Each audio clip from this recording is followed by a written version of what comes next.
सा रसस्वती स सरस्वती ही। जो रस का महासागर है वही तो सरस्वती है। संसार में रस दो ही प्रकार के हैं, एक लक्ष्मी से प्राप्त, दूसरा भगवती सरस्वती से प्राप्त। लक्ष्मी से प्राप्त रस को भौतिकता का रस कहते हैं।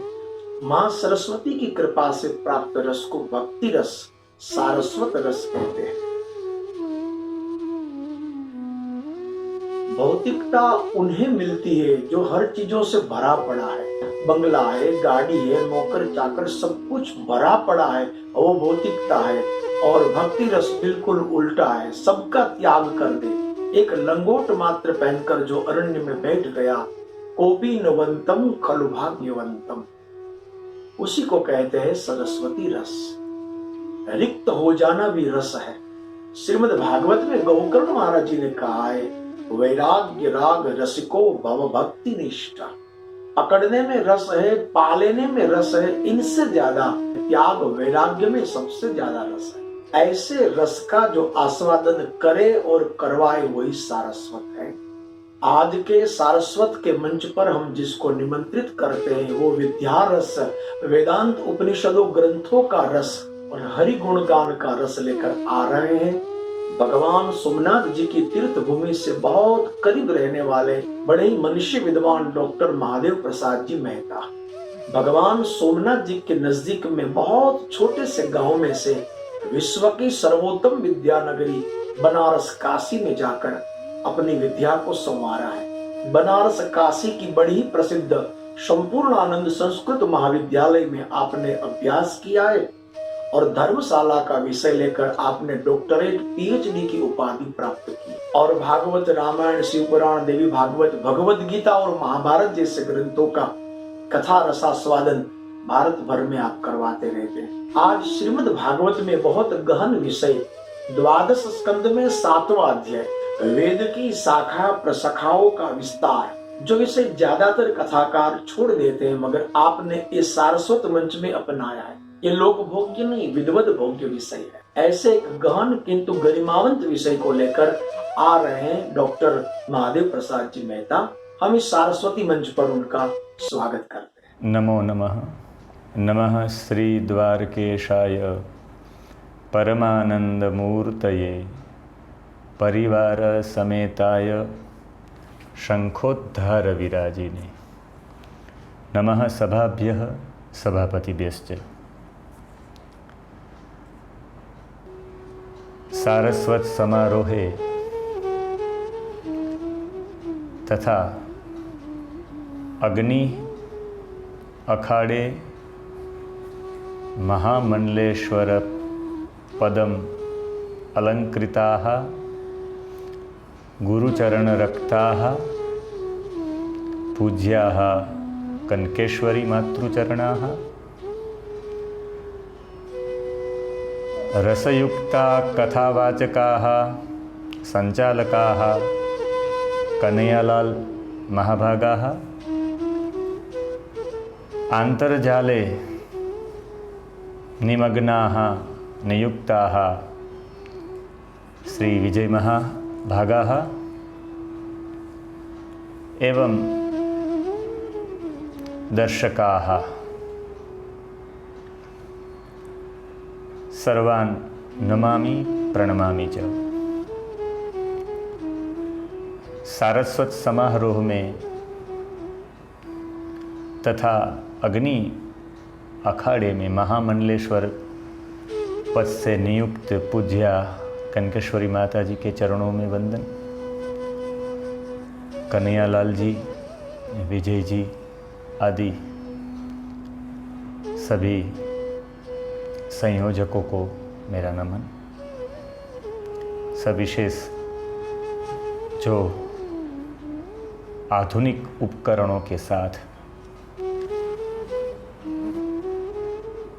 एक समारोह का आनंद उठाने वाले सभी दर्शकों को, धर्म प्रेमियों को मेरा नमन। मेरा आज का विषय है द्वादश स्कंधे सप्तमोध्याय। भागवत जी में द्वादश स्कंद है, उनमें 7वां अध्याय। द्वादश स्कंद श्री ठाकुर जी का वाम कर कमल है, जिसे मनीषियों ने आश्रय लीला कहा है। आश्रयते इत्याश्रय, जिनका आधार लिया जा सके वह आश्रय है। मनीषियों ने तो आश्रय लीला के द्वादश स्कंद को 5 प्रकरणों में विभाजित किया है। ये जो पूरा अध्याय 7वां अध्याय है, ये वेदाश्रय के अंतर्गत है। 5 प्रकरणों से विभाजित किया हुआ है द्वादश स्कंद, आश्रय लीला पूरी। माने प्रथम अध्याय से लेकर 3 अध्याय तक हरि माने श्री कृष्ण का आश्रय है। यहाँ श्री कृष्ण आश्रय। द्वितीय प्रकरण में अध्याय 4 से लेकर 5 तक जगत का आश्रय लिया हुआ है, इसलिए जगदाश्रय प्रकरण कहा गया है। तृतीय प्रकरण में अध्याय 6 से 7 तक वेद का आश्रय माना गया है, इसलिए इसे वेदाश्रय कहा जाएगा। और प्रकरण चतुर्थ प्रकरण में अध्याय 8 से 10 तक भक्ति योगाश्रय कहा जाएगा, भक्ति योग का निरूपण है। और अंतिम 5वें प्रकरण में 11 से लेकर 13 अध्याय तक भागवत जी का आश्रय लिया हुआ, इसलिए भागवताश्रय कहा जाएगा। आज हम सब 7वें अध्याय का द्वादश स्कंद के 7वें अध्याय का अनुशीलन करने के लिए थोड़ा यत्न करेंगे। पूरा अध्याय 25 श्लोक से अलंकृत है, जिसमें सूत और शौनक का संवाद है। और ये सूत और शौनक का संवाद चल रहा है, इसी में ही 6वें अध्याय में वेद की शाखाओं का विस्तृत वर्णन मिलता है। वेदाश्रय का अवशिष्ट ही प्रकरण ये 7वें अध्याय के प्रथम ही यहाँ प्रस्तुत किया हुआ है। अथर्ववेद की चर्चा जो 6वें अध्याय में अवशिष्ट थी, वहीं से ही आरंभ हुआ है। अथर्ववेद के ज्ञाता माने सुमंतु है, वो अथर्ववेद के ज्ञाता है। और ये अथर्ववेद के ज्ञाता और परंपरा की यहाँ विशद चर्चा हुई है। अथर्ववेद के ज्ञाता सुमंतु ने कबंध को अपनी ये अथर्ववेद संहिता पढ़ाई। कबंध ने उस संहिता को 2 भाग करते हुए पथ्य को और वेद दर्शन को ये संहिता का अध्ययन करवाया। माने प्रथम श्लोक में ही प्रतिपादित है, अथर्ववेद सुमंतुश्च शिष्यमध्यापयत् स्वकाम संहितां सोऽपि पथ्याय वेददर्शाय चोक्तवान्। वेद दर्शन ने पथ्य और वेद दर्शन को संहिता का अध्ययन करवाया। बाद में वेद दर्शन ने शौक्लायनी को, ब्रह्मवली को, मोदोष को और पिप्पलायनी को पढ़ाया। बाद में पथ्य ने कुमुद को, शुनक को और झाझली को संहिता का अध्ययन करवाया। माने शुनक ने फिर सेंधवायन को और सेंधवायन ने सावर्ण्य, नक्षत्रकल्प आदि को पढ़ाया। इससे शाखा प्रशाखा बढ़ती रही अथर्ववेद की। पतंजलि जी के अनुसार ऋग्वेद की 21 शाखाएँ थी पूर्व में, यजुर्वेद की 100, सामवेद की 1000 और अथर्ववेद की 9 शाखाएँ प्राप्त होती थी, वर्तमान में नहीं होती। माना जाता है कि मूल वस्तु से निकली हुई जो शाखा है, मूल वस्तु से निकले हुए अंग को शाखा कहा जाता है। जैसे वृक्ष की शाखाएँ होती है, शाखा से क्या प्रतिपादित होता है? शाखा उन विशेष परंपराओं का बोध कराती है, विशेष परंपराओं का बोध होता है। जैसे गुरु शिष्य की एक प्रणाली है पूरी, वो प्रणाली को प्रदर्शित करती है शाखाएं। किससे कौन पढ़ा ये प्रतिपादित करती है, कौन कौन पढ़े, किससे पढ़े, ये शाखा से हमें मालूम होता है। और देश के हिसाब से और विभाग के हिसाब से, जैसे उच्चारण की भिन्नता, कहीं जज्ञ कहा जाता है, कहाँ यज्ञ कहा जाता है, जज्ञ कहा जाता है, ऐसे यज्ञ कहा जाता है, ऐसे भिन्नता होती है उच्चारण की। इससे ही शाखा प्रशाखा बनती रही। इसलिए एते आथर्वणाचार्याः शृणु पौराणिकान मुने। कहा पौराणिकान मुने, ये सब अथर्ववेद के आचार्य की सूची थी। एते अथर्वणाचार्याः माने अथर्ववेद के सब आचार्य है। माने शृणु पौराणिकान मुने, सीधे ही कह दिया अब मैं तुम्हें पौराणिकों के संबंध में सुनाता हूँ। शृणु पौराणिकान मुने, हे मुनि आप पुराण के संबंध में, पौराणिकों के संबंध में मैं आपको सुनाऊंगा। इससे यह सिद्ध होता है कि पुराण पंचम वेद है। यहाँ वेद का आश्रय, ये वेदाश्रय पूरा प्रकरण है, 6 अध्याय से लेकर 7वें अध्याय तक पूरा वेदाश्रय है। तो यहाँ वेद का, वेद के ही अंगीभूत यहाँ पुराणों को ले लिया है, इसलिए पुराण पंचमो वेद, ये पुराण 5वां वेद ही ये सिद्ध होता है, क्योंकि वेद के अर्थ को पुराण से ही स्पष्ट होते हैं। वेद के अर्थ जितने भी होते हैं वो पुराण से ज़्यादा स्पष्ट होते हैं।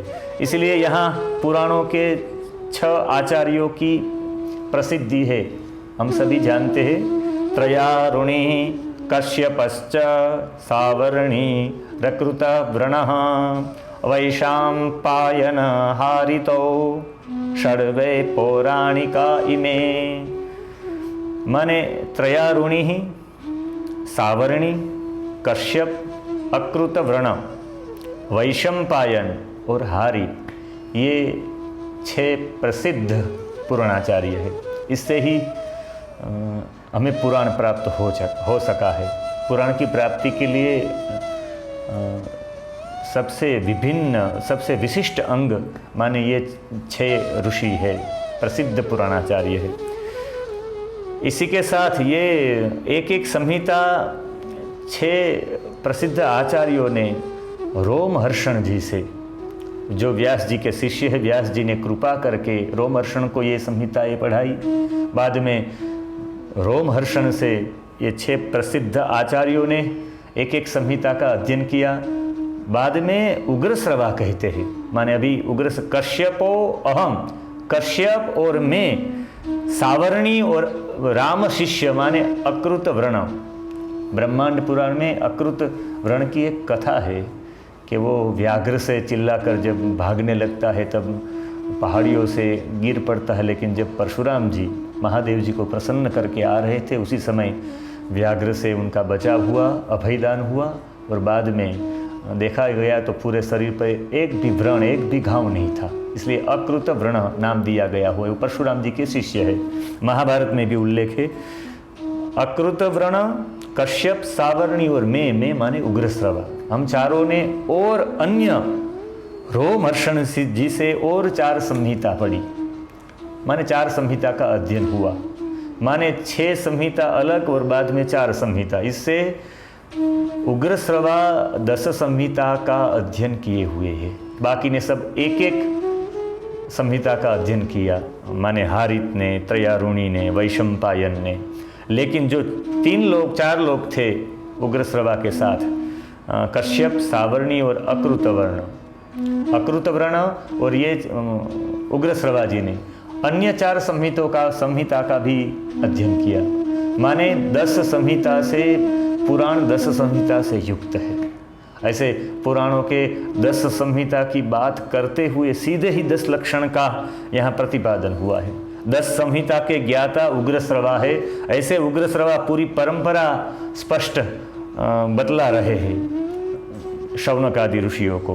पूरी परंपरा को सुनाकर वेद शास्त्र के अनुसार पुराण के 10 लक्षण है, वो भी ब्रह्मर्षियों के द्वारा निरूपित है। ब्रह्मर्षि भी निरूपितम, ये ब्रह्मर्षियों के द्वारा निरूपित है 10 लक्षण। इसी 10 लक्षण के साथ यहाँ 10 लक्षण बतलाए हुए हैं, प्रतिपादित किए हुए हैं। सर्गो स्याथ विसर्गश्च वृत्ति रक्षांतराणि च वंशो वंशानुचरितं संस्था हेतुरपाश्रयः 10 पुराणं तद्विदो विदुः केचित् 5 ब्रह्मन् महद अल्प व्यवस्थया। यहाँ पुराण के 10 लक्षण प्रतिपादित किए हुए हैं।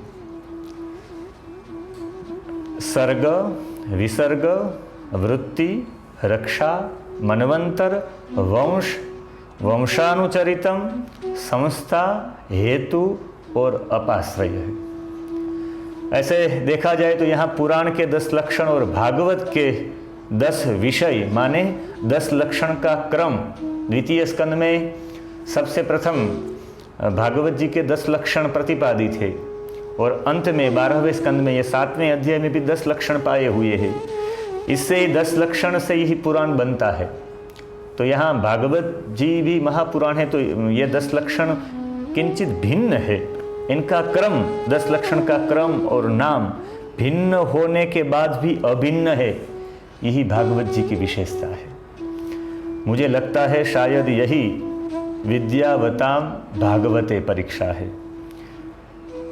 यही सुक्ति को सार्थक करता है, क्योंकि द्वितीय स्कंद में अंतिम अध्याय में अत्र सर्गो विसर्गश्च स्थानम पोषणम ऊतयः मनवंतरः ईशानुकथा निरोधो मुक्ति ही आश्रय। ये सर्ग, विसर्ग, स्थान, पोषण, ऊति, मनवंतर, ईशानुकथा, निरोध, मुक्ति और आश्रय, ये पूरा क्रम दिया हुआ है 10 लक्षण। तो हमें यहाँ क्या मानना चाहिए? ये 10 लक्षण पुराण के लक्षण है कि 10 लक्षण ये भागवत जी के हैं? ऐसे भी किसी भी मूल्यवान तत्व को महात्म्य और फलश्रुति से संपुट किया जाता है। यदि किसी भी सिद्धांत को, किसी भी ऐसे तत्वयुक्त स्तोत्र को, जैसे विष्णु सहस्त्र है तो विष्णु सहस्त्र का महात्म्य भी है और विष्णु सहस्त्र की फलश्रुति भी है। इसलिए कोई भी स्तोत्र या कोई भी मूल तत्व को या कोई भी सिद्धांत को यदि सुरक्षित रखना है तो संपुट किया जाता है उसे महात्म्य से और फलश्रुति से। तो भागवत जी का 10वां स्कंद है, वो 10वां स्कंद, पूरा 10वां स्कंद ये तत्व के रूप में है, वो मूल सिद्धांत के रूप में है, कृष्ण लीला के रूप में है। तो मुझे ये बताते हुए प्रसन्नता होगी कि भागवत जी के लक्षणों से ये पूरा भागवत जी संपुट है। माने द्वितीय स्कंद के अंतिम अध्याय में, 10वें अध्याय में ये 10 लक्षण से युक्त है, वो उनका महात्म्य है। और 12वें अध्याय में 12वें स्कंद में 7वें अध्याय में जो ये फलश्रुति है, ये फलश्रुति से ये पूरा संपुट किया हुआ है भागवत जी। इसीलिए दोनों लक्षण देखा जाए तो नाम और क्रम ये भिन्न होने के बाद भी अभिन्न है, एक ही है। माने थोड़ी सी हम यहाँ 10 लक्षणों को एक दृष्टि से देखा जाए। यहाँ पुराण के 10 लक्षण प्रतिपादित किए हैं। सर्वप्रथम सर्ग है, अव्याकृत गुणक्षोभात, ये व्याख्या है सर्ग की। माने सर्ग को एक ही वाक्य में कहा जाए तो यहाँ उत्पत्ति के क्रम को स्वर्ग कहा गया है। माने भूत मात्रेन्द्रियार्थानाम संभवः सर्ग उच्यते। माने ब्रह्म से, माने सर्वभूत, माने विराट पुरुष की उत्पत्ति को ही यहाँ सर्ग माना गया है। माने ब्रह्म से मूल प्रकृति, मूल प्रकृति से महत्तत्व और महत्तत्व से 3 प्रकार के अहंकार। ऐसे महत्तत्व के अनेक नाम महाभारत के अश्वमेधिक पर्व के 40वें अध्याय में प्राप्त होते हैं। माने दार्शनिक दृष्टि से देखा जाए तो प्रकृति का पहला विकार, प्रकृति का पहला कार्य माने महत्तत्व है। उसी महत्तत्व से अहंकार और वही अहंकार से पंच तन मात्रा, जिसे हम शब्द, स्पर्श, रस, रूप और गंध कहेंगे, इंद्रियों और विषय की उत्पत्ति मानी गई। ये पूरी तृतीय स्कंद में है। माने सर्ग माने विराट पुरुष की उत्पत्ति, माने सर्ग माने विराट पुरुष की उत्पत्ति का संवाद। विदुर और मैत्रेय के संवाद में 5वें अध्याय में विराट शरीर की उत्पत्ति का वर्णन है। इसलिए ये सर्ग है वो तृतीय स्कंध से लेकर 12वें स्कंध तक ये 10 लक्षण हम प्रतिपादित करेंगे। माने ये पूरा जो सर्ग है वो लक्षण है, सर्ग का लक्षण वो तृतीय स्कंद में है। माने सर्ग माने तृतीय स्कंद। बाद में आया विसर्ग। विसर्गोयम समाहारो बीजाद बीजम चराचरम। एक बीज से दूसरे बीज के समान सृष्टि करते हैं। माने एक जो बीज होता है वो बीज दूसरे बीज के समान, उससे जो दूसरा बीज उत्पन्न होता है वही पहले बीज के अनुसार ही सृष्टि करता है। इसी को विसर्ग कहा जाता है। विसर्गोयम समाहारो बीजाद बीजम चराचरम। और विराट पुरुष से जो उत्पन्न हुए हैं ब्रह्मा जी, और ब्रह्मा जी द्वारा चराचर सृष्टि का निर्माण हुआ है, वही विसर्ग है। विसर्ग पौरुष स्मृतः द्वितीय स्कंद में कहा हुआ है। स्वयंभुव मनु की कन्याओं का वर्णन चतुर्थ स्कंद में है। वही ब्रह्मा जी से जो उत्पन्न हुए मनु शतरूपा, और मनु शतरूपा से पूरा मनु का वंश चला। तो मनु और शतरूपा से 3 बेटी और 2 बेटे हुए। उसी वंश का वर्णन चतुर्थ स्कंद में है, इसीलिए इसे विसर्ग कहा जाएगा। माने वो चतुर्थ स्कंद है। बाद में आई वृत्ति। वृत्ति माने वृत्ति भूतानि भूतानाम चराणाम अचराणि च। ये जो हम अत्र सर्गो विसर्गस्त स्थानम, जो स्थान है वही वृत्ति है। जीवेषु जीवन निर्वाह रूपी वेद धर्म रूपी सामग्री वृत्ति इति कथ्यते। जीवन में जीवन निर्वाह रूपी वेद धर्ममयी जो तत्व है वही वृत्ति है। द्वितीय स्कंद में जिसे स्थिति या स्थान कहा गया है, स्थितिरेव स्थानम, माने स्थिति को ही स्थान कहा गया है। जिसके आधार पर रहने का बने उसे स्थिति कहा जाता है। पंचम स्कंद में हमारा मन भटके नहीं और जीव जगदीश्वर में स्थिर बने, वही स्वरूप स्थिति है। स्थिति माने स्वरूप स्थिति, अपनी आंतरिक स्थिति, अपने स्व में, स्व स्वरूप में स्थित हो जाना, वो स्वरूप स्थिति है। ऋषभ जी का चरित्र, जड़ भरत का चरित्र, ये स्वरूप स्थिति है। इसलिए स्थिति ही एव स्थानम, वही स्थिति को स्थान कहा जाएगा। और स्थान को यहाँ वृत्ति कहा गया है। वृत्ति माने भूतानी भूतानाम, भूतानाम भूतानी चराणाम अचराणी वृत्ति ही, माने अपने जीवन में जीवन निर्वाह रूपी जो सामग्री है उसी को वृत्ति कहा गया है, उसे ही स्थान कहा गया, इसलिए ये पंचम स्कंद है। माने फिर आया है रक्षा। रक्षा लक्षण है वो पोषण के अंतर्गत है। अत्र सर्गो विसर्गश्च स्थानम पोषणम, यहाँ सर्गोस्याथ विसर्गश्च वृत्ति रक्षानंतराणि च, यहाँ रक्षा कहा गया है। रक्षा माने रक्षाच्युतावतारेहा विश्वस्यानु युगे युगे, माने ये चराचर सृष्टि के रक्षण के लिए ही भगवान अवतार धारण करते हैं। अवतार धारण करने का मूल उद्देश्य ही होता है वेद धर्म की रक्षा। जो सामग्री, सबसे पहले वेद धर्म रूपी जो सामग्री जिसे हमें वृत्ति कहा गया है, वेद धर्म रूपी जो वेद धर्म की रक्षा के लिए भगवान अवतार धारण करते हैं, यही अनुग्रह है। इसे ही पुष्टि कहा जाता है, इसे ही पोषण कहा जाता है। षष्ठम स्कंध में अजामिल के ऊपर जो कृपा अनुग्रह हुआ, यही पोषणम है, वही वेद धर्म की रक्षा है। उनका रक्षण हुआ, इसीलिए रक्षण हुआ, वेद धर्म की रक्षा हो। सृष्टि माने चराचर सृष्टि का रक्षण माने वेद धर्म की रक्षा, वही वेद धर्म है। माने वृत्रासुर का चरित्र भी वेद धर्म की रक्षा के लिए हमें प्रतिपादित करता है कि वेद धर्म की रक्षा के लिए है वृत्रासुर का पूरा चरित्र है। पूरा ये षष्ठम स्कंद वेद धर्म की रक्षा माने पोषणम, जिसे हम रक्षा कहा जाता है, इसलिए हम इसे रक्षा कहेंगे।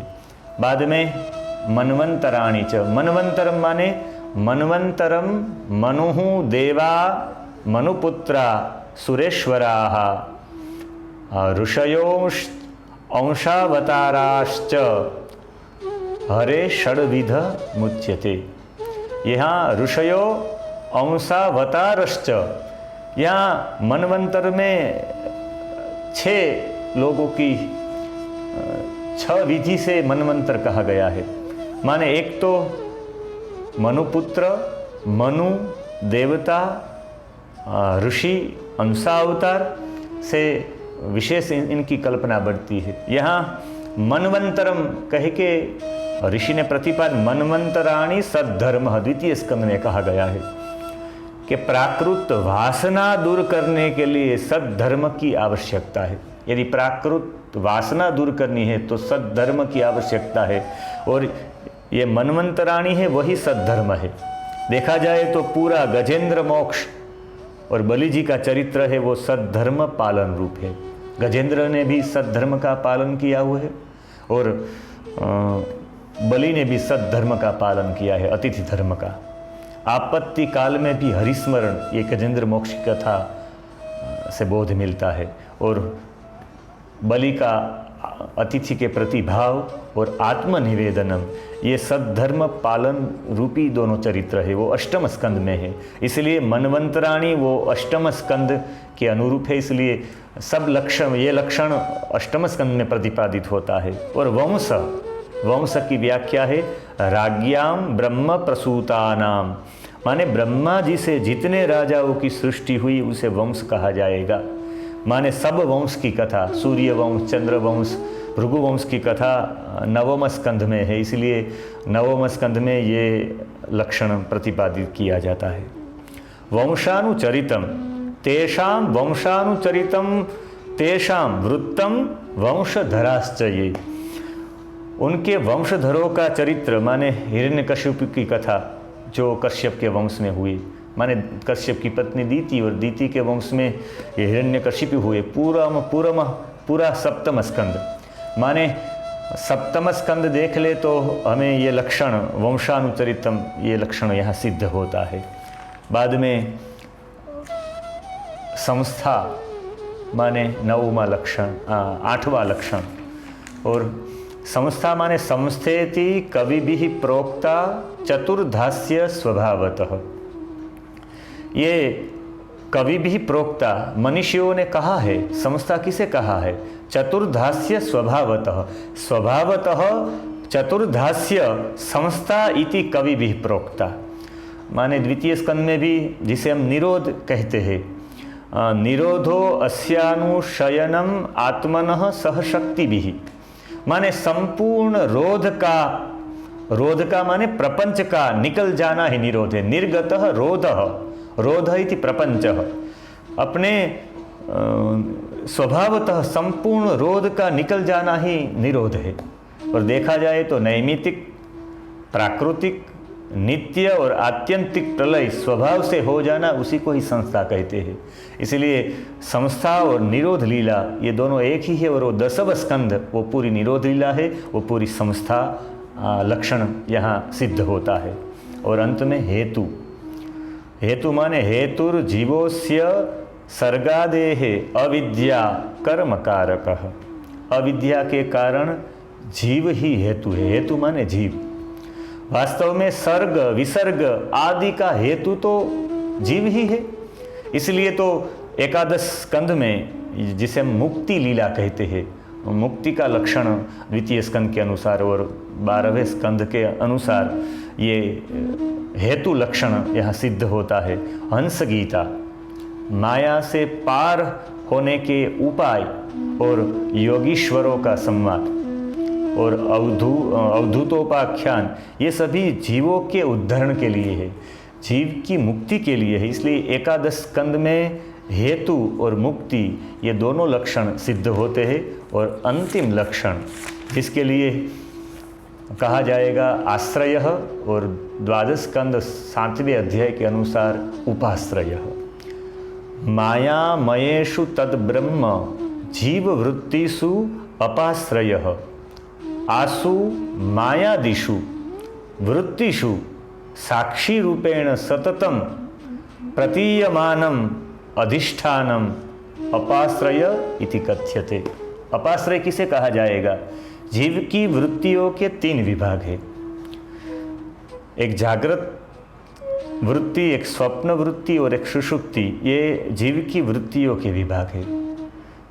उसमें तुरीय अवस्था में साक्षी रूप निरंतर प्रतीयमान अधिष्ठान के तत्व में जो ब्रह्म है उसे ही उपाश्रय कहा जाएगा। माने ब्रह्म ही उपाश्रय है। उपाश्रय का अर्थ यहाँ आश्रय द्वितीय स्कंद में, और यहाँ उपाश्रय कहा गया है। अनुगति पूर्वकम आश्रय इति उपाश्रय, शरणागति के पूर्वक जिनका आश्रय लिया जाए वही उपाश्रय है, वही ब्रह्म है। माने शरणागति के 6 प्रकार महाप्रभु जी ने प्रतिपादित किए हैं। यहाँ आश्रम के स्थान पर उपाश्रय दिया हुआ है, ऐसे इसलिए प्रयुक्त होता है यहाँ यही वाक्य से कि भेद से अधिष्ठान, अधिष्ठान माने रहने का स्थान, और साक्षी के रूप में ब्रह्म ही पुराणोक्त आश्रय है। माने जैसे वेद का आश्रय ब्रह्म है, ऐसे पुराणों का भी आश्रय ब्रह्म ही है। इसलिए वेद और पुराण एक ही है। इसलिए वेदाश्रय में ये 7वां अध्याय लिया हुआ है, उसमें पुराणों की व्याख्या। इसलिए पुराणों पंचमः वेदः, माने पुराण पंचमो वेद हम स्पष्टता से कह सकते हैं। इसलिए यहाँ शरणागति के 6 प्रकार प्रतिपादित है। अनुकूलस्य संकल्पः, प्रतिकूल विसर्जनम, करिष्यति इति विश्वासो, भर्तृत्वे करणम यथा, भर्तृत्वे वरणम यथा, आत्मनैवेद्य कार्पण्ये षड्विधा शरणागति ही। महाप्रभु जी, चैतन्य महाप्रभु जी, भगवत मार्ग आश्रय के अनुकूल ही संकल्प होना चाहिए। हमारा मनोभाव भगवत आश्रय के अनुकूल ही संकल्प होना चाहिए हमारा। हम कोई भी संकल्प करें, लेकिन संकल्प का मूल, संकल्प हमारी अनुकूलता सब भगवत आश्रय के लिए, भगवान मार्ग के आश्रय के अनुकूल ही हमारा संकल्प हो, हमारा मनोभाव हो। माने प्रतिकूल विसर्जनम, भगवत मार्ग आश्रय से प्रतिकूलता का त्याग। भगवत मार्ग के लिए कोई भी प्रतिकूलता है तो उनका त्याग, भगवान मार्ग से ही प्रतिकूलता का त्याग। और बाद में भगवान ने सर्व का हित किया है, हित करते हैं भगवान और हित करेंगे, वैसा विश्वास, वही शरणागति का 3य मार्ग है। 4th मार्ग है भगवान के मार्ग में भगवान को ही भर्ता के रूप में वर्ण करना, यही 4th मार्ग है शरणागति का। और 5वां आत्मनिवेदन भगवान को, और भगवत संबंधी ताप भाव में जो दीनता प्रकट होती है वो शरणागति का 6ठा प्रकार है। ये पूरे भाव के साथ ये लक्षण जो 10 लक्षण 3य स्कंद से लेकर 12 स्कंद तक, ये सभी एक स्कंद के लक्षण है जो अत्र सर्गो विसर्गश्च, और अंत में ये श्लोक प्रतिपादित करते हैं दोनों भिन्न नहीं, एक ही है। और अंत में 25वें अध्याय में 18 पुराणों की चर्चा हुई है। ब्राह्मम पादमम वैष्णवंच शैवम लैंगम सगारूढ़म नारदीयम भागवतम आग्नेयम स्कांद संगीतम भविष्यम ब्रह्मवैवर्तम मार्कंडेयम स्ववामनम वाराहम मात्स्यम कौर्मं च ब्रह्मांडाख्य मिति त्रिषट। माने छोटे बड़े 18 पुराण है, और 18 पुराण में ब्रह्म पुराण, पद्म पुराण, वैष्णव पुराण, शिव पुराण, लिंग पुराण, गरुड़ पुराण, नारद पुराण, भागवत पुराण, अग्नि पुराण, स्कंद पुराण, भविष्य पुराण, ब्रह्म विवर्तक पुराण, मार्कंडेय पुराण और सवामनम माने वामन पुराण, वाराह पुराण, मत्स्य पुराण, कुर्म पुराण और ब्रह्मांडम इति त्रिषट।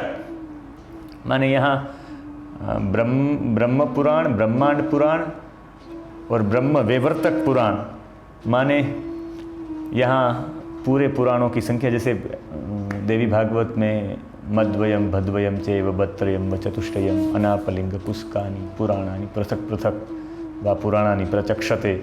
माने 18 पुराणों की यहाँ चर्चा हुई है, उनके नाम दिए हुए हैं। तो 18 पुराणों में भी एक चिंतन प्रस्तुत करने के बाद मैं मेरी वाणी को विराम करूँगा, विराम की ओर ले जाऊँगा। यहाँ ब्रह्मांड पुराण आदि पुराण है सबसे पहले, और अंतिम पुराण भागवत पुराण है।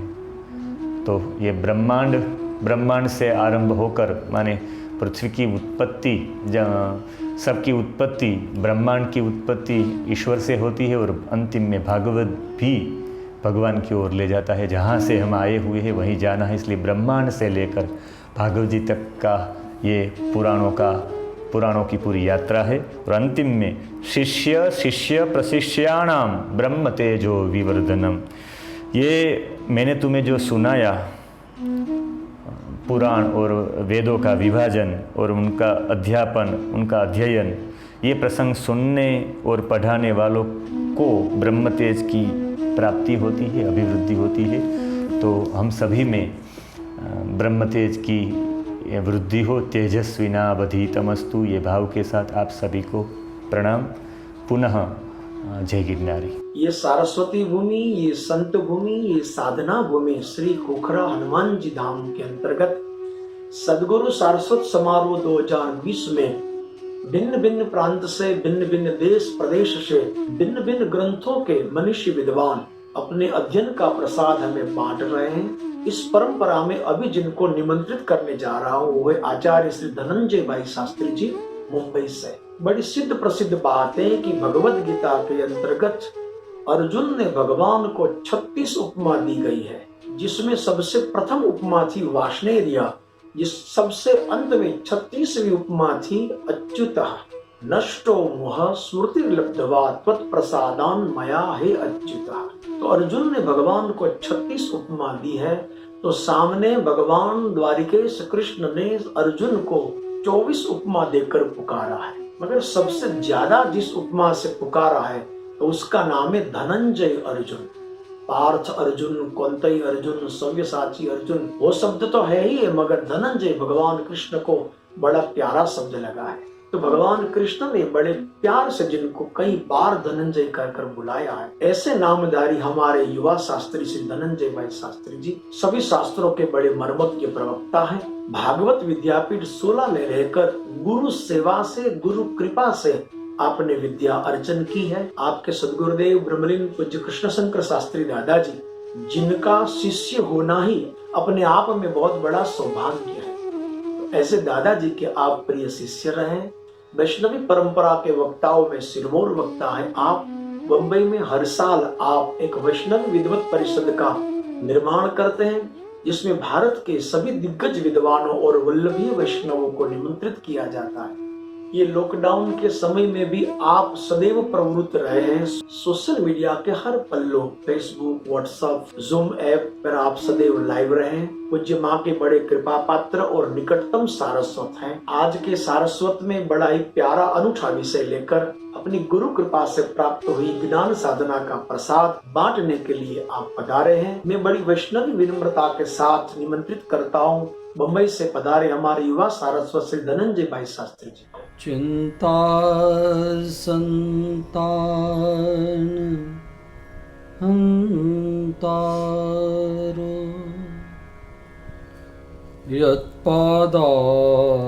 यत्पादाम्बुज रेणवः स्वीयानां तान् निजाचार्यान् प्रणमामि मुहुर्मुहुः।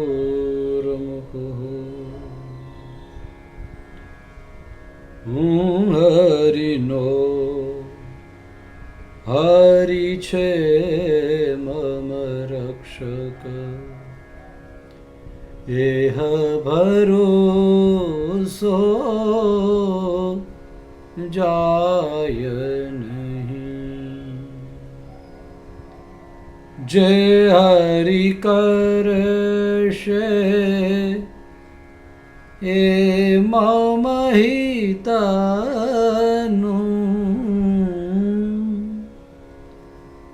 जे हरि करशे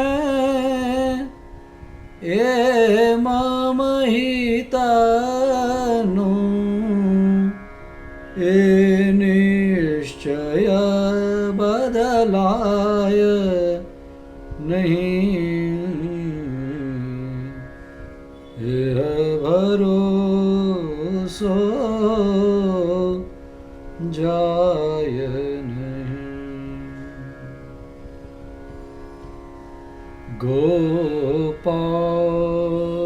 गोपाल राधे कृष्ण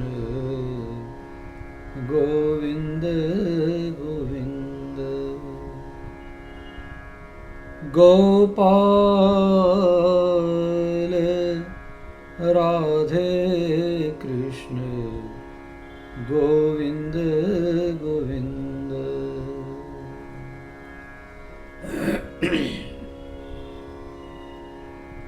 श्री गोवर्धन नाथ की जय, श्री गिरिराज धरण की जय, श्याम सुंदर श्री यमुने महारानी जी की जय, श्री वल्लभाधीश की जय।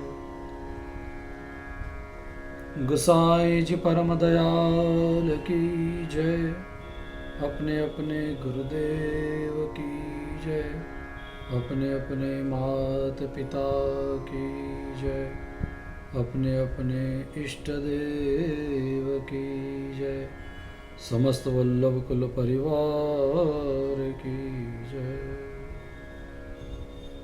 श्री खोखरा हनुमान की जय, सद्गुरु श्री केशवानंद बापू की जय। नमः सर्वेभ्यः।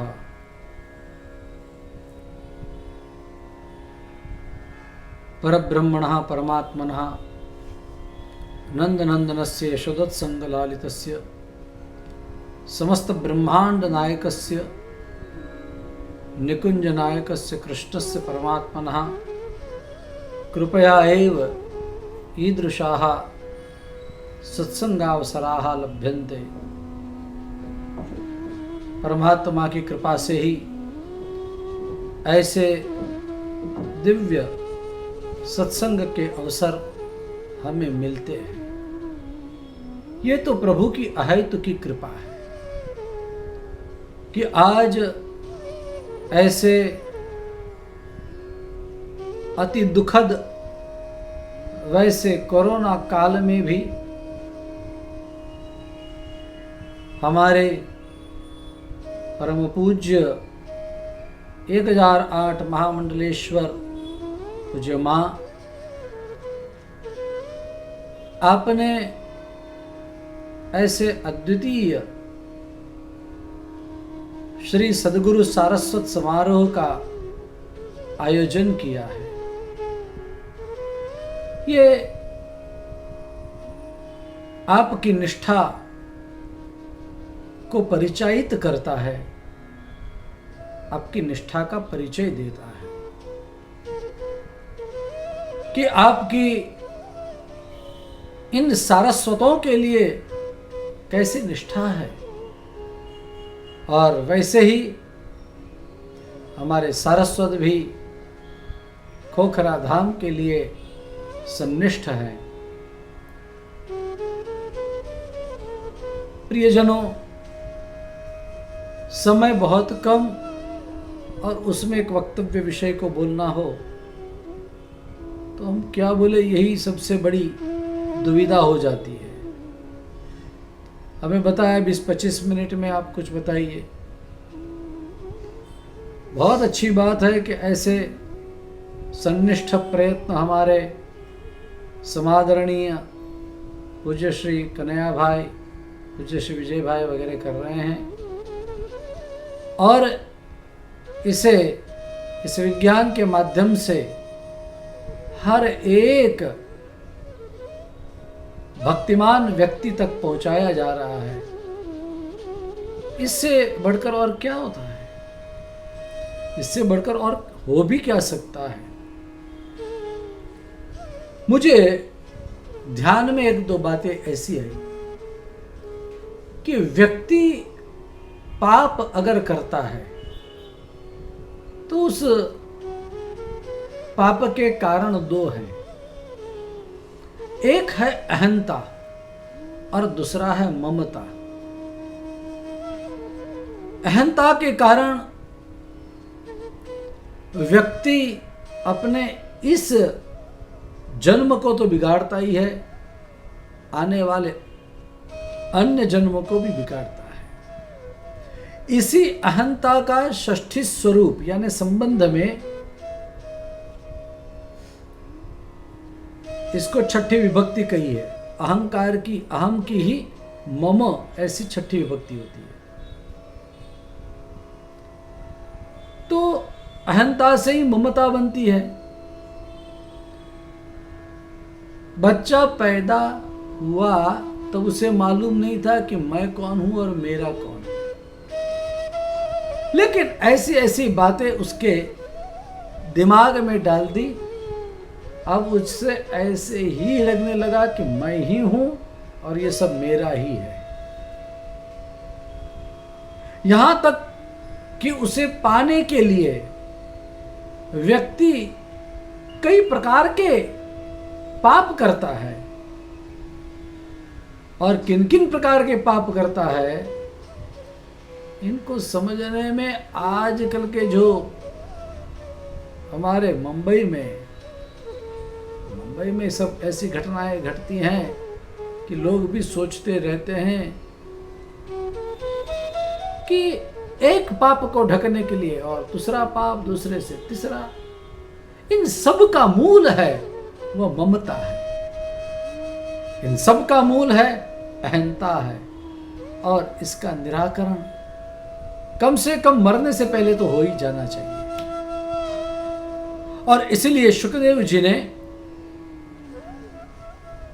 12वें स्कंद के 3रे अध्याय के प्रारंभ के 13 श्लोकों में भूमि गीत बताया है। ऐसे श्रीमद् भागवत में कई गीत हैं, उन सब की चर्चाओं में नहीं जाएंगे, फिर कभी उनकी चर्चा होगी जिस वक्त ज्यादा वक्त होगा। लेकिन आज इस भूमि गीत की बात कर रहे थे थोड़े में ही। यह भूमि गीत जो पृथ्वी ने गाया है, भूमि ने गाया है, जैसे गोपी गीत गोपियों ने गाया, रुद्र गीत रुद्र ने कहा, अर्जुन गीत अर्जुन ने गाया। ये मेरा सौभाग्य है कि एक बार पूज्य मां के आशीर्वाद से मुझे अर्जुन गीत पर वक्तव्य का मौका श्री सद्गुरु सारस्वत समारोह में मिला था। ऐसे आज भूमि गीत की बात करेंगे। ये भूमि माता सबको टटोल टटोल कर कह रही है कि किसके लिए लड़ रहे हो। भाई भाई में झगड़ा होता है, इसलिए वे कहते हैं कि मेरा घर इतना है, मेरा खेत इतना है, खलियान इतना है, इसमें से 1 इंच भी मैं दूसरे को नहीं दूंगा।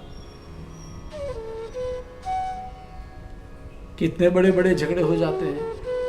और भूमि माता ये कह रही है, कह रहे भैया तुम लड़ते हो, दोनों में से कोई भी इस भूमि के टुकड़े को साथ में नहीं ले जाओगे, जरा ध्यान में रखना। और इसका प्रारंभ होता है तब इस श्लोक में, प्रथम श्लोक में कहा, जये व्यग्रान दृष्टवात्मनि जये व्यग्रान नृपान हसति भूरियम। भूमि खिलखिलाकर अट्टहास्य करती हुई हंसती है, और पृथ्वी उन राजाओं की ओर देख देख कर कह रही है, अरे तुम किसके लिए लड़ रहे हो? मुझे मालूम है तुम्हारे दादा परदादा यहां पर चढ़ाई करके आए थे, मेरे इस भाग को जीत कर ले गए थे। इसके दादा परदादा यहां पर चढ़ाई करके आए थे, उस भाग को लेकर गए थे। हुआ यूं कि दोनों में से किसी के भी दादा परदादा कुछ नहीं ले गए, और तुम लड़ रहे हो। जय व्यग्रान, बहुत बढ़िया एक शब्द बताया है। दृष्टवात्मनि जये व्यग्रान नृपान हसति भूरियम। यह पृथ्वी खिलखिलाकर हंस रही है, हा हा हा। तुम क्या सोच रहे हो? इतना लड़ने के बाद मुझे कोई नहीं ले जा सकता है, और फिर भी वैर के बीज तो उसी में लगा कर जा रहे हो तुम। और भूमि क्या कहती है? अहो मा विजिगीषन्ति मृत्यु क्रीडनकाः नृपाः।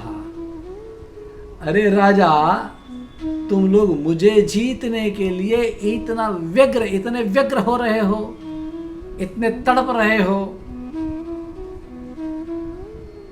आखिर तुम कौन हो? बोले मृत्यो क्रीडन का नृपा, तुम मृत्यु के खिलौने हो।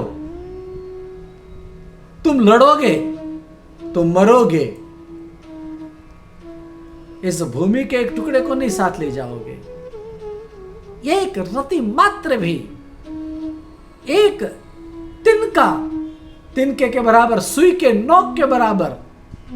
मुझे याद आ रही है उस दुर्योधन की पंक्ति जिसने ये कह दिया पांडवों को कि सूच्यग्रम नैव दास्यामि विना युद्धेन केशव। सुई की नोक के बराबर भी जमीन उन पांडवों को नसीब नहीं होगी बिना युद्ध के। ले गया क्या? चलो, जिन्होंने युद्ध किया और जीत भी गए, वैसे पांडव भी ले गए क्या? इसलिए पृथ्वी हंस रही है और क्या कह रही है? काम ऐशा नरेंद्राणाम। राजाओं को क्या लगता है? उनको ये मन में भाव आता है कि मैं पहले अपने मन सहित अंदर की 5 इंद्रिय और मन, उन 6 को पहले मैं जीत लूंगा। बाद में मेरे अगल बगल वाले जितने भी मंत्री वगैरह सब मेरे कहे में रहेंगे, तो अगल बगल के जो भी राजा होंगे उन सबको मैं जीत लूंगा। उसके बाद उनके सहाय से मैं और भी बड़ा विस्तार करूंगा, और बड़ा विस्तार करूंगा, और बड़ा विस्तार करूंगा। पृथ्वी यहां पर इस भूमि गीत में बहुत बढ़िया कह रही है। वो बोल रही है कि राजा का ये स्वप्न होता है कि क्रमेण जश्यामा पृथ्वीम सागर में खलाम।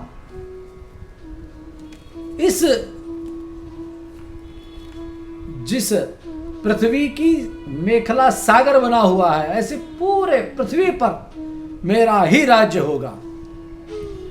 ऐसे एक राजा सोचता है, ऐसे एक जिजीविषु विजिगीषा वाला राजा सोचता है। विजय की अपनी पताका सब जगह पर फहराने वाला, लहराने की इच्छा करने वाला ये राजा सोचता है। और सोचते सोचते न पश्यन्ति अंतिकंतकम, जो बगल में, उसके पास, उसके नजदीक में जो आया है, ऐसे काल को वो पहचान नहीं पाता है। वह इस काल को समझ नहीं पाता है, सोच भी नहीं सकता है कि अरे कब मेरी मौत आ जाएगी। अरे भाई, आखिर क्या हुआ उस सिकंदर के साथ जो पूरी पृथ्वी जीतने के लिए निकला था?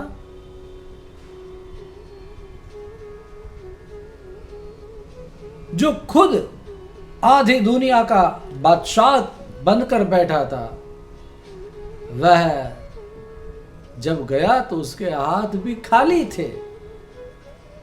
क्या लेकर गया वो? इतनी बातें सुनने समझने के बाद भी हम ये नहीं समझ पाते हैं कि हम किस लिए उसमें ममता रखते हैं। पृथ्वी यहां से चुप नहीं रहती है, ये भूमि माता और भी आगे कहती है और कह रही है कि यदात्मजयस्येतन मुक्तिरात्मजये फलम। खुद को तो वो वश कर नहीं पाता है, अपने लोभ को तो वश कर नहीं पाता है और दुनिया को जीतने के लिए निकला है। अरे भाई, इस पृथ्वी को सबसे ज्यादा किसने भोगा है और कौन भोग रहा है? पृथ्वी का राजा कौन? सबसे ज्यादा अगर किसी ने भोगा हो तो हमारे शास्त्र बताते हैं मनु महाराज, जिसके एक एक मनवंतर के अंदर 71 कल्प आते हैं, 71 चतुर्युगी आती है, 71 बार सतयुग, त्रेता, द्वापर और कलयुग आते हैं। ऐसे मनवंतर के अधिपति मनु महाराज वे भी चले गए, उनके पुत्र भी चले गए। इतना ही नहीं, भूमि क्या कह रही है, फिर भी आज भी लोगों के दिमाग में यही भूत है कि हम इसको जीत लेंगे, हम उसको जीत लेंगे। लेकिन देख लिया ना, गलवान में कौन बलवान सिद्ध हुआ। विस्तारवाद की नीति ही गलत है। हम जिसमें है उसी में हम अपने संतोष मानना चाहिए, संतोष को मानना चाहिए। पृथ्वी ये कह रही है कि मेरे लिए, यानी भूमि के टुकड़े के लिए पिता और पुत्र के बीच में वैर हो जाता है, भाई भाई के अंदर विग्रह होता है, दुश्मनी हो जाती है। अरे इतनी ममता भी कैसी कि जो भाई भाई का खून कर दे, हत्या कर दे, पिता की हत्या पुत्र कर दे। एक दूसरे के साथ लोग जहां प्रेम के संबंध होने चाहिए वहां लोग कोर्टों में चलते हैं, न्यायालयों में पूरी जिंदगी भर धक्के खाते रहते हैं। भाई बड़े लोगों का बड़ा होता है। विस्तारवाद वाले लोग अपना विस्तार बढ़ाना चाहते हैं। भूमि ये कह रही है कि बेकार में अंदर अंदर ये लोग स्पर्धा करते हैं, क्योंकि कितने गए। भूमि ने सबके नाम गिनवाए हैं। आप देखेंगे तो तीसरा अध्याय, मतलब 12वां स्कंद का तीसरा अध्याय, उसके 9, 10, 11 इन 3 श्लोकों में कितने सारे राजाओं के नाम कह दिए हैं। मैं नाम पढ़ लेता हूं। पृथु, पुरुरवा, गाधी राजा विश्वामित्र के पिता, नहुष राजा जो एक बार इंद्र हो चुके हैं, पृथु भगवान के अवतार है, पुरुरवा जिसने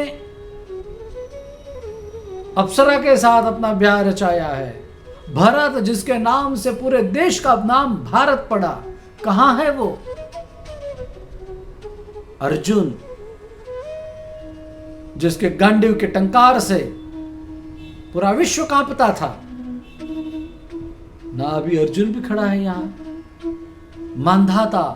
मांधाता के बारे में ऐसी बात आती है कि सूर्य जहां से निकलता है, उदय होता है, वहां से लेकर सूर्य जहां अस्त होता है, वहां तक की सारी पृथ्वी मांधाता की हुआ करती थी।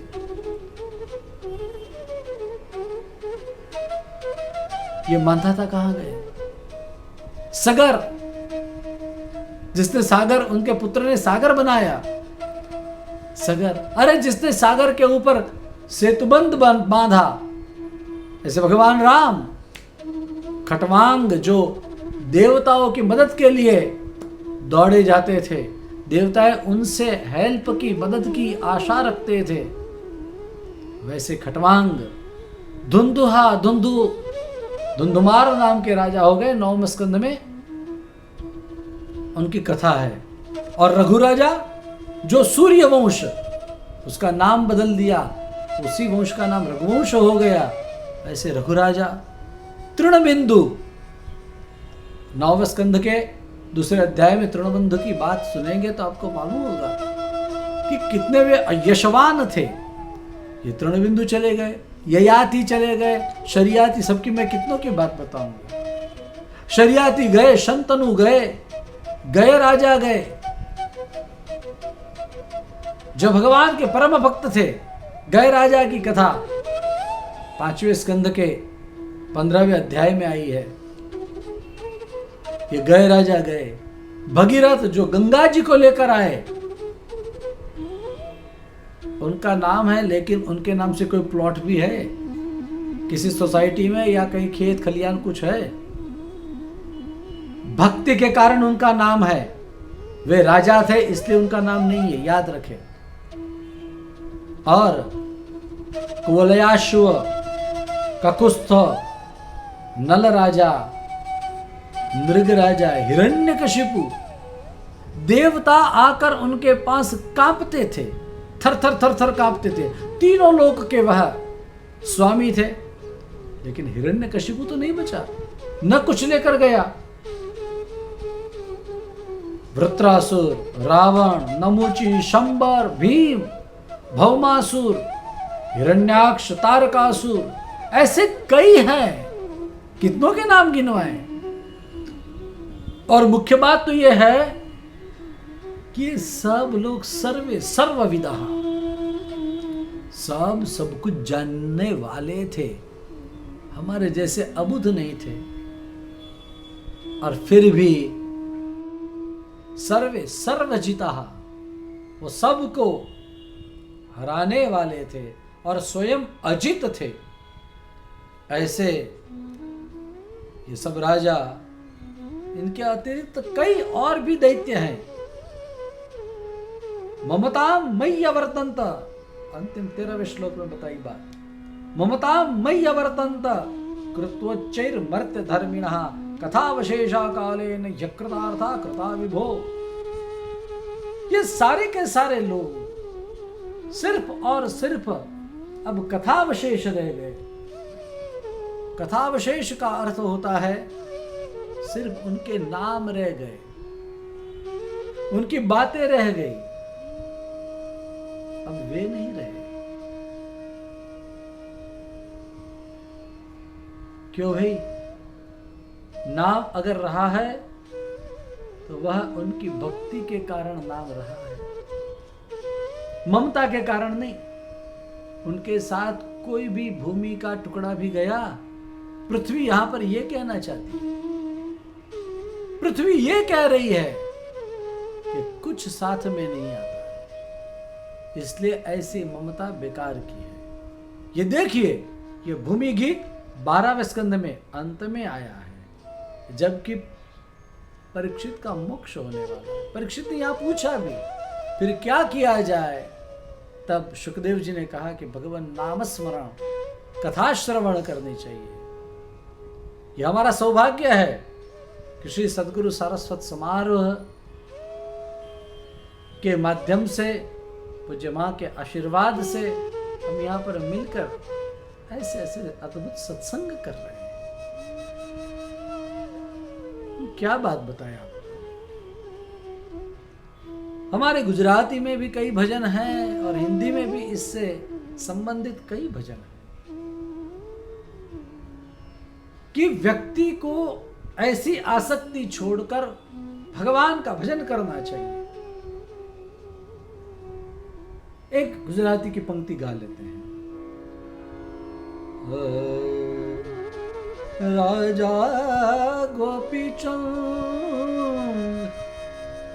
अन भरा थारी छोड़ी चाला गरबार, अ भाई तू बजीलने कीरतार, भाई तू लाखो गया ने तू पण जवानो। दास सतार कहते हैं, मूर्ख मन मां विचार, मूर्ख मन मां विचार, लाखों गया। सब जाने वाले हैं। इसके साथ ब्रह्मानंद की एक पंक्ति जोड़ दे। ब्रह्मानंद जी क्या कहते हैं? सुत नार मात पितु भाई, कोई अंत सहायक नाही, क्यों भरे पाप का थैला, संग चले न एक अधेला, सब चला चली का खेला। ब्रह्मानंद कहे सुनो चेला, सब चला चली का खेला। तो ये सब चला चली का खेला है। एक ही बात ब्रह्मानंद जी बताते हैं कि इसीलिए मात्र और मात्र भगवत भजन करना चाहिए। और सुखदेव जी ने कहा कि भगवान की कथा सुननी चाहिए। कथा श्रवण से भगवान हृदय में आते हैं। हृदय में आए हुए भगवान हमारे अंदर के पाप को निकाल देते हैं। उसी का कीर्तन, उसी का स्मरण करना चाहिए। यह बहुत ही बढ़िया बात है कि आज हम श्री सद्गुरु सारस्वत समारोह के कारण फिर एक बार यहाँ पर जुड़े हैं। पुनः आप सभी का अभिवादन करके, पूज्य माँ के चरणों में प्रणाम करके, श्री खोखरा स्थित हनुमान जी महाराज के चरणों में वंदन करके हम आज के इस वक्तव्य को विराम देते हैं। पुनः आप सभी को श्री सद्गुरु सारस्वत समारोह में हमारे सभी विद्वज्जनों को, विचारकों को नमन। परमात्मा की ओर जाने के लिए चिंतन ही यात्रा है। हम वैचारिक यात्रा करते हुए ही परमात्मा तक पहुंच सकते हैं या परमात्मा के स्वरूप को पहचान सकते हैं। लेकिन चिंतन में कैसे जाए, विचार में कैसे जाए? जब यात्रा करते हैं तो आनंद होता है, लेकिन अंतर यात्रा करते हैं तो परमानंद होता है। बाह्य जगत में यात्रा करते हैं, चलते चलते लगता है कि हम पहुंच गए, लेकिन वास्तव में हम पहुंचे हैं नहीं पहुंचे वो बात अलग है। लेकिन जब अंतर यात्रा करते हैं तो अंतर यात्रा करते करते इस बात की हम अनुभूति करते हैं कि हमने पा लिया, हम पहुंच गए। इसलिए बड़ी महत्वपूर्ण है वो यात्रा, लेकिन उसमें प्रवेश कैसे हो? साधन में बैठ गए, बस में बैठ गए, ट्रेन में बैठ गए। जब बैठ गए तब तो उसकी गति हमको पहुंचा दे, लेकिन उसमें बैठना कैसे हो उसको? यही एक सवाल बना रहता है और इसका उत्तर हमारे सभी सारस्वत महानुभाव भली भांति जानते हैं कि बस यही है, भगवत चर्चा ही भगवत चिंतन का उपाय है। और भगवत चिंतन ही हमको वहां तक पहुंचाता है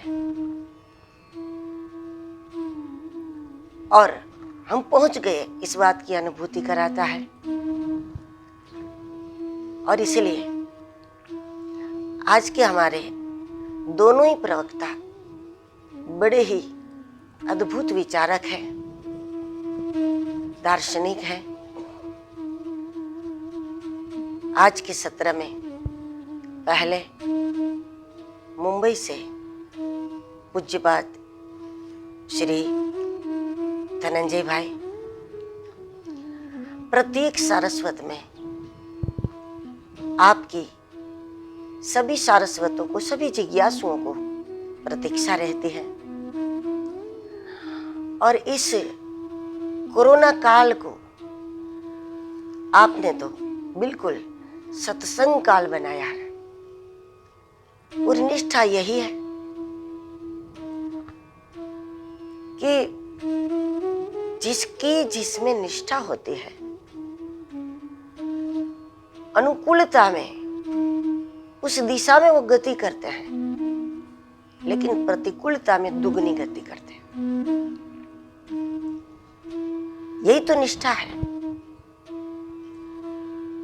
तो सामान्य दिनों में आपने जितना सत्संग नहीं किया होगा, जितनी कथाएं नहीं सुनाई होगी, अब वैसे सत्संग के लिए, कथाओं के आयोजन के लिए ये समय प्रतिकूल है, लेकिन इस प्रतिकूलता में आपने इस धारा को रोका नहीं, क्योंकि वो धारा है अगर, तो फिर उसको रोकना संभव भी नहीं है। अगर हम बुद्धिपूर्वक, युक्तिपूर्वक कुछ बात करते हैं तो हाँ, हम उसको रोक सकते हैं, लेकिन जब धारा प्रवाहित होती है हमारी अंतरात्मा से, फिर उसको रोकना संभव नहीं होता। तो इस समय में, अनुकूल माहौल में आप जितना सत्संग करते कराते हैं, उससे कई गुना सत्संग आपने प्रतिकूलता में किया है, कराया है। प्रतिदिन 3 घंटे, 4-4 घंटे,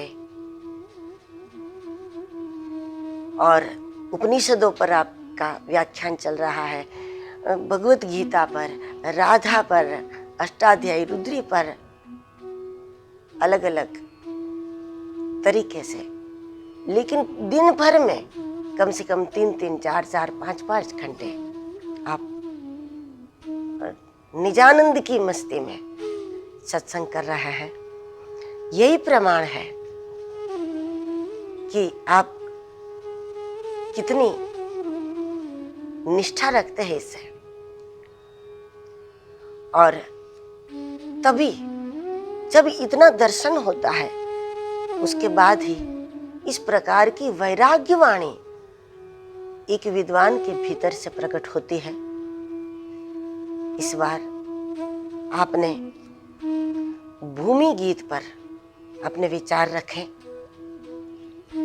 और आपको सुनकर के सही में ऐसा लगा, अब जो भी कोई सुनेगा उनको सबको ऐसा लगेगा, जब कोई भूमि के लिए, एक भूमि के टुकड़े के लिए जब विवाद करेंगे, चर्चा होगी, तब उसको आपका ये प्रवचन सुना दिया जाए तो सही में वो सोचने के लिए मजबूर हो जाएंगे एक बार कि हमारे जैसे करोड़ों चले गए। भूमि को मेरी है, मेरी है, मेरी है, भूमि को अपनी मानते हुए, मेरी मेरी कहते हुए दुनिया से चले गए। वो तो नहीं रहे, लेकिन उसके पैरों का चिन्ह तक उस भूमि पर नहीं रहा, और निश्चित रूप से भूमि अस्थि होगी। ऐसा सुनकर के हम बिल्कुल महसूस कर पा रहे हैं कि भूमि को आश्चर्य होता होगा, भूमि हस्ती होगी, ये ऐसे बहुत आ गए, बहुत चले गए। और इस प्रकार की प्रेरक वाणी, इस प्रकार के कोई सूत्र ही होते हैं जो सूत्र श्रोता के अंतर्मन में जब बैठ जाते हैं तो धीरे धीरे उसकी भूमिका बदल जाती है, उसका विचार बदल जाता है, उसका नजरिया बदल जाता है। तो बड़ा ही सुंदर दर्शन प्रतिवर्ष आपके द्वारा हमें प्राप्त होता है, और इस वर्ष भी आपने सुंदर दर्शन कराया। और आज के हमारे दूसरे प्रवक्ता है, वो भी बड़े ही विचारक हैं, संस्कार, संस्कृति के लिए जो प्रयत्नशील है, चिंतित बने रहते हैं। और पिछले सारस्वत से जब हम आपको सुन रहे हैं तो ऐसी उम्मीद बन गई पूज्य श्री महादेव भाई को सुन करके, ऐसी उम्मीद बन गई कि हमारे ग्रंथों के ऐसे कई गहन प्रकरण हैं। हालांकि वो गहन इसलिए हमको लग रहे हैं कि हमारी दृष्टि उधर नहीं गई, हमने सोचा नहीं उस पर। लेकिन जब उन्हीं प्रकरणों को आपके द्वारा हम सुन लेते हैं तो उसके बाद नहीं लगता कि वो उतना गहन है, क्योंकि परमात्मा सहज है तो परमात्मा का मार्ग भी सहज है। जो व्यक्ति स्वयं जितना असहज होता है उसको परमात्मा भी असहज लगता है, उसको ग्रंथ भी असहज लगता है, उनको परमात्मा का मार्ग असहज लगता है। लेकिन यही कारण है कि उस कारण से हम कुछ प्रकरणों को गहन समझ करके, गूढ़ समझ करके कभी उसको छूते ही नहीं है। तो बिना शास्त्रों को समझे हम सनातन को कैसे समझेंगे? इसलिए बहुत जरूरी है कि आपके जैसे विद्वानों के द्वारा, विचारकों के द्वारा शास्त्र का दर्शन सबको प्राप्त हो। इस वर्ष, पिछले वर्ष आपको सुना मंच पर, और इस वर्ष जब आपको इस रूप में हमें सुनना था, सोशल मीडिया के द्वारा हमें सुनना था, तो तब तो ऐसा लगा कि शायद पिछले वर्ष जो आनंद आपने कराया था उस प्रकार का मूड बनेगा, नहीं बनेगा। लेकिन आपको सुनकर ऐसा लगा कि जो निरंतर खोज करता रहता है या फिर शास्त्रों का अध्ययन करते हुए जब स्थिति बन जाती है ना, तो स्थिति को माहौल की आवश्यकता नहीं होती। जब तक स्थिति नहीं बनती तब तक एक निश्चित माहौल में ही व्यक्ति आनंद कर सकता है, आनंद करा सकता है। लेकिन आपको सुनकर ऐसा लगा कि जब स्थिति बन जाती है उसके बाद माहौल महत्वपूर्ण नहीं रहता, लेकिन स्थिति ही माहौल का निर्माण कर देती है। जब जब सारस्वत में आपके जैसे कोई महानुभाव का पदार्पण होता है और तब ऐसा लगा, हम सबको ऐसा लगा कि सारस्वत में एक नई उपलब्धि प्राप्त हो गई। कथाओं में तो होता है ना, नंद के आनंद भयो जय कन्हैया लाल की, लेकिन सारस्वत में कब ऐसा लगे कि नंद के आनंद भयो, हम प्रभु के प्रागट्य का आनंद लें, उत्सव का अनुभव करें?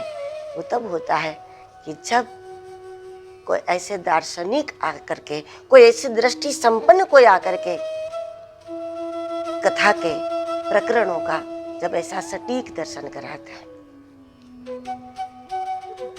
इस वर्ष आप श्री ने द्वादश स्कंध में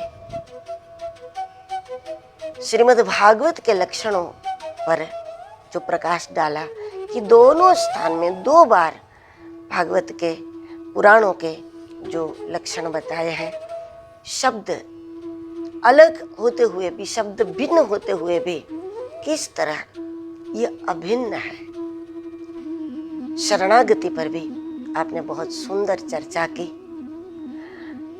अब एक शब्द 2 स्थान पर है या 3 स्थान पर है और उसके बाद भी, या फिर शब्द अलग अलग है लेकिन दर्शन फिर भी एक है, ये सब समझने के लिए जितना थोड़ा बहुत हम समझे हैं तो लगता है कि इसके लिए हमें थोड़ा रचयिता की अवस्था की ओर जाना पड़ता है। उसमें जो जा सकता है वो इस पर चर्चा कर सकता है, अन्यथा वो बात अलग लगेगी, गूढ़ लगेगी, समझ में नहीं आएगी। इसलिए ग्रंथकार की जो अवस्था है, उनकी जो ऊंचाई है, वो तो अवतार है, हम वहां तक नहीं पहुंच सकते। हाँ, लेकिन एक बात आपको सुनकर लगती है कि हम रचयिता के समान भले ही न बन सके, लेकिन हमें 5 कदम भी पुराणों के रचयिता की भूमिका की ओर जरूर जाना पड़ता है।